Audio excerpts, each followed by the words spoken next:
Olá, meus queridos irmãos, internautas, Deus abençoe a todos. Fico feliz pela participação comigo nos vídeos, nas aulas, e nós estaremos pontuando aqui, primeiramente, sobre o tema Como ser um bom teólogo. Queremos dizer a todos que estará disponível o nosso livro sobre nosso Deus, que é uma parte do que estaremos partilhando com vocês sobre o aspecto teológico. E por que eu quero tratar sobre isso? Como ser um bom teólogo? Talvez você diria para mim, pastor Zé, não tem necessidade disso. Nós temos grandes obras teológicas no Brasil, tratados como, por exemplo, de Strong, Charles Hodge, obras teológicas que foram usadas em grandes academias brasileiras. Isso é verdade. Inclusive temos grandes seminários no Brasil que estão formando pessoas. É lamentável dizer, mas sabemos que antigamente nós tínhamos os seminários que eram residenciais, onde as pessoas iriam para lá, estudavam. Hoje nós temos muitos seminários livres e no demais temos também faculdades teológicas. O que eu posso dizer é que, como diz Libânio, estamos formando pessoas de todas as maneiras. Livres, teólogos livres, estudando onde querem, e teólogos que estudam em determinados seminários que seguem uma linha de pensamento, de interpretação bíblica. Frente a isso, existem aqueles que fazem cursos pela internet, estudam comprando livros. E aí? Será se tudo isso faz com que tenhamos bons teólogos, verdadeiros teólogos, alguém que de fato faça teologia, ou apenas aqueles que estão copiando, como dizia Tobias Barreto, que o Brasil não tem cabeça filosófica pensante, mas são na sua maioria muitos copistas? Como estaria o nosso nível de teólogo no Brasil? Eu quero dizer a todos que nós vamos analisar três coisas que eu coloco aqui.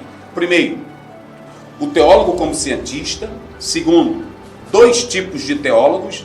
E terceiro, como ser um bom teólogo. Primeiro, o teólogo como cientista. Podemos dizer que o teólogo como cientista, ele se enquadra lá em Esdras, capítulo 7, versículo 10. Ele aplicou seu coração para entender a lei do Senhor. O cientista, ou essa palavra, o teólogo como cientista, nós estamos apenas dizendo que ele atua de modo meticuloso, analisando e meditando na palavra de Deus. A palavra cientista aplicada ao teólogo é tão somente análoga. Ela está sendo aplicada para levá-lo ao contexto de alguém que medita, de alguém que analisa, de alguém que estuda, de alguém que tem leitura. Esse é o sentido da palavra cientista para o teólogo. Você quer 3 exemplos bíblicos? Vamos lá. Salmo capítulo 1, versículo 2 e o versículo 3. Antes o seu prazer está na lei do Senhor, e nela medita de dia e de noite.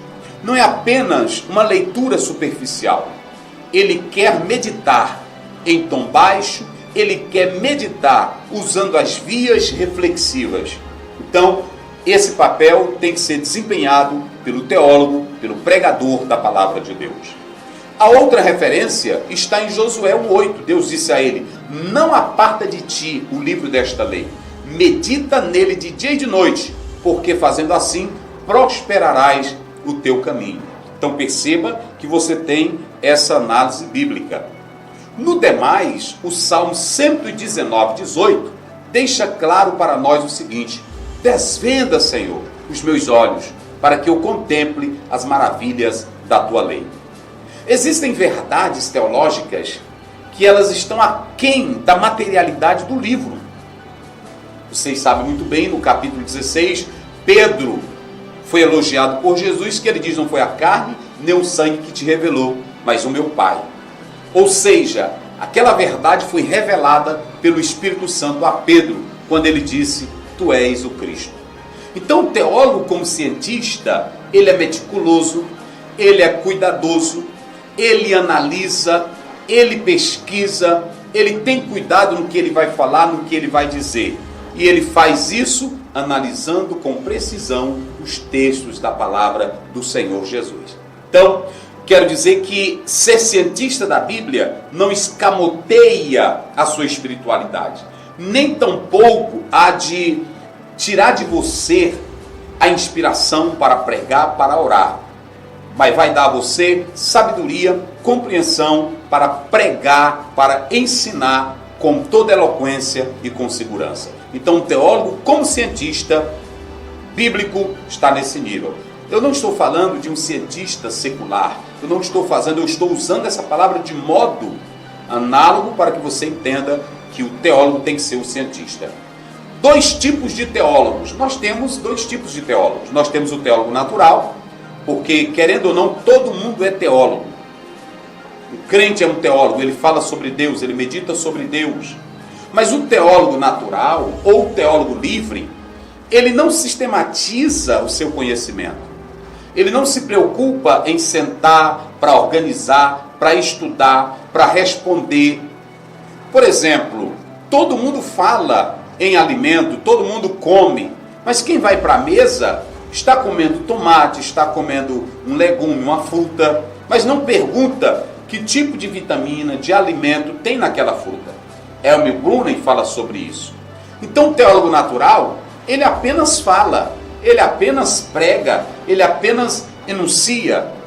Esse é o teólogo natural. Ele não se preocupa em comprar obras teológicas, ele não se preocupa em fazer um curso de teologia. Ele é um teólogo natural, ele é um teólogo livre. Aí nós temos o teólogo que é o formado.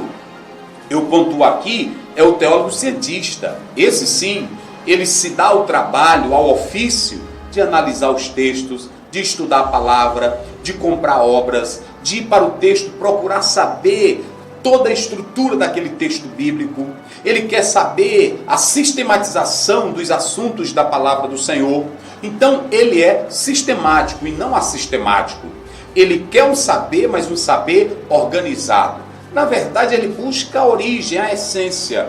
Por que isso? Por que pecado? Por que salvação? Por que igreja? Então você entende bem que o teólogo, cientista, ele quer saber o porquê das coisas. Uma análise para ele responder com precisão aos nossos queridos irmãos na igreja. Então, não é apenas estudar teologia para dar conceitos. Por exemplo, alguém diz pecado é isso, salvação é isso. Há muita gente decorando termos na teologia. O melhor é fazer teologia. Vocês se lembram muito bem do que o próprio Karl Marx dizia, que não bastava apenas filosofar, mas sim mudar o mundo pela filosofia? O mesmo eu posso dizer da teologia.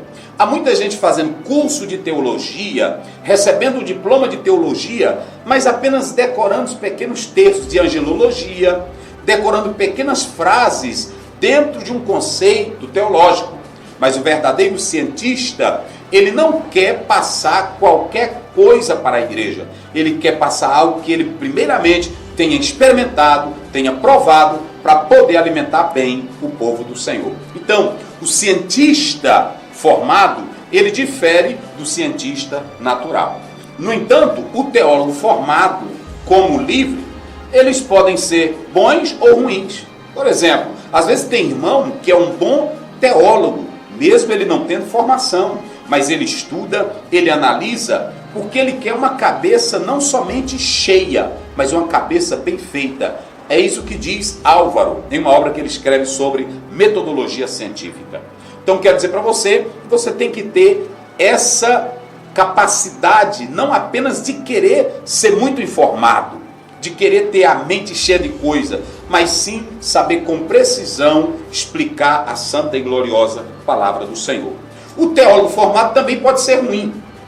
Ele pode ser ruim porque às vezes ele quer apenas informação, ele quer apenas conhecimento para mostrar no púlpito, para mostrar na igreja que ele é erudito, que ele é intelectual, ele passa mais o tempo todo só citando obras teológicas, corrigindo crentes, e a teologia dele vai se tornar improdutiva, porque ele se torna intransponível, inatingível. Tem teólogos que as pessoas não querem ouvir, porque ele quer se mostrar uma fonte de saber acima de todo mundo. A verdadeira teologia busca trazer o crente para o conhecimento das Sagradas Escrituras.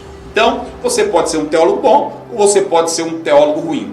Mas para ser um teólogo bom de verdade, você tem que partir para os assuntos da Bíblia com humildade. Eu sempre digo que um verdadeiro teólogo, ele tem que ir para Êxodo capítulo 3, versículo 5. Tira a sandália dos teus pés, porque o lugar que tu estás pisando é terra santa. Cada texto da palavra de Deus, 2 Timóteo 3,16, é santo, é a palavra do Senhor. Então você não tem que ir para o texto querendo forçar o texto a dizer o que ele não está dizendo. Você tem que ir para o texto, você tem que ir para as Escrituras com reverência. Aliás, é isso que Salomão diz no capítulo 1, versículo 7 de Provérbios. Está escrito lá: o temor ao Senhor é o princípio da sabedoria. Estudo não deixa ninguém maior ou menor, mas se ele tiver o temor de Deus, ele vai entender que tudo que está recebendo é para o bem da sua vida espiritual e para o bem do próximo. Portanto, nós temos que analisar essas questões. Que Deus nos abençoe e nos guarde para sempre. Amém.